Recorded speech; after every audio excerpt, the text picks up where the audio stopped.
صحیح بخاری شیطان کا صحابی کو بتایا ہوا وظیفہ۔ حدیث نمبر 2311۔ ابو ہریرہ رضی اللہ عنہ نے بیان کیا کہ رسول اللہ صلی اللہ علیہ وسلم نے مجھے رمضان کی زکوٰۃ کی حفاظت پر مقرر فرمایا۔ رات میں ایک شخص اچانک میرے پاس آیا اور غلہ میں سے لپ بھر بھر کر اٹھانے لگا۔ میں نے اسے پکڑ لیا اور کہا کہ قسم اللہ کی، میں تجھے رسول اللہ صلی اللہ علیہ وآلہ وسلم کی خدمت میں لے چلوں گا۔ اس پر اس نے کہا کہ اللہ کی قسم میں بہت محتاج ہوں، میرے بال بچے ہیں اور میں سخت ضرورت مند ہوں۔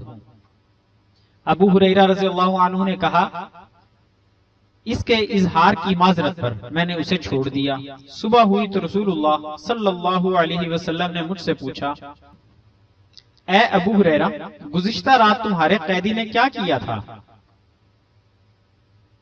میں نے کہا، یا رسول اللہ، اس نے سخت ضرورت اور بال بچوں کا رونا رویا، اس لیے مجھے اس پر رحم آ گیا اور میں نے اسے چھوڑ دیا۔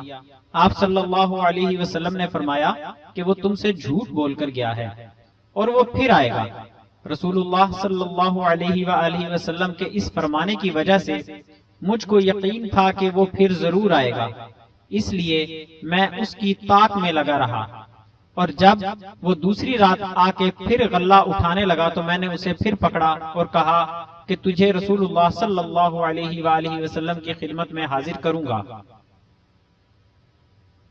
لیکن اب بھی اس کی وہی التجا تھی کہ مجھے چھوڑ دے، میں محتاج ہوں، بال بچوں کا بوجھ میرے سر پر ہے، اب میں کبھی نہ آؤں گا۔ مجھے رحم آ گیا اور میں نے اسے پھر چھوڑ دیا۔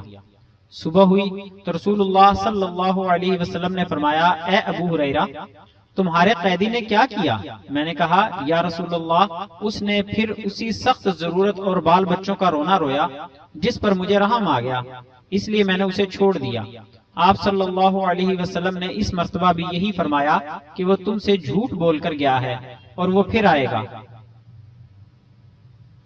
تیسری مرتبہ میں پھر اس کے انتظار میں تھا کہ اس نے پھر تیسری رات آ کر غلہ اٹھانا شروع کیا تو میں نے اسے پکڑ لیا اور کہا کہ تجھے رسول اللہ صلی اللہ علیہ وسلم کی خدمت میں پہنچانا اب ضروری ہو گیا ہے۔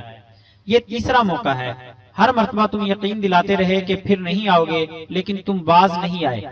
اس نے کہا کہ اس مرتبہ مجھے چھوڑ دے تو میں تمہیں ایسے چند کلمات سکھا دوں گا جس سے اللہ تعالیٰ تمہیں فائدہ پہنچائے گا۔ میں نے پوچھا، وہ کلمات کیا ہیں؟ اس نے کہا، جب تم اپنے بستر پر لیٹنے لگو تو آیت الکرسی اللہ لا الہ الا ہوا الحی القیوم پوری پڑھ لیا کرو۔ ایک نگران فرشتہ اللہ تعالیٰ کی طرف سے برابر تمہاری حفاظت کرتا رہے گا اور صبح تک شیطان تمہارے پاس کبھی نہیں آ سکے گا۔ اس مرتبہ بھی پھر میں نے اسے چھوڑ دیا۔ صبح ہوئی تو رسول اللہ صلی اللہ علیہ وسلم نے دریافت فرمایا، گزشتہ رات تمہارے قیدی نے تم سے کیا معاملہ کیا؟ میں نے عرض کیا، یا رسول اللہ، اس نے مجھے چند کلمات سکھائے اور یقین دلایا کہ اللہ تعالیٰ مجھے اس سے فائدہ پہنچائے گا، اس لیے میں نے اسے چھوڑ دیا۔ آپ نے دریافت کیا کہ وہ کلمات کیا ہیں؟ میں نے عرض کیا کہ اس نے بتایا تھا کہ جب بستر پر لیٹو تو آیت الکرسی پڑھ لو، شروع اللہ لا الہ الا ہوا الحی القیوم سے آخر تک۔ اس نے مجھ سے یہ بھی کہا کہ اللہ تعالیٰ کی طرف سے تم پر اس کے پڑھنے سے ایک نگران فرشتہ مقرر رہے گا اور صبح تک شیطان تمہارے پاس بھی نہیں آ سکے گا۔ صحابہ خیر کو سب سے آگے بڑھ کر لینے والے تھے۔ نبی کریم صلی اللہ علیہ وسلم نے ان کی یہ بات سن کر فرمایا کہ اگرچہ وہ جھوٹا تھا لیکن تم سے یہ بات سچ کہہ گیا ہے۔ اے ابو ہریرہ، تم کو یہ بھی معلوم ہے کہ 3 راتوں سے تمہارا معاملہ کس سے تھا؟ انہوں نے کہا، نہیں۔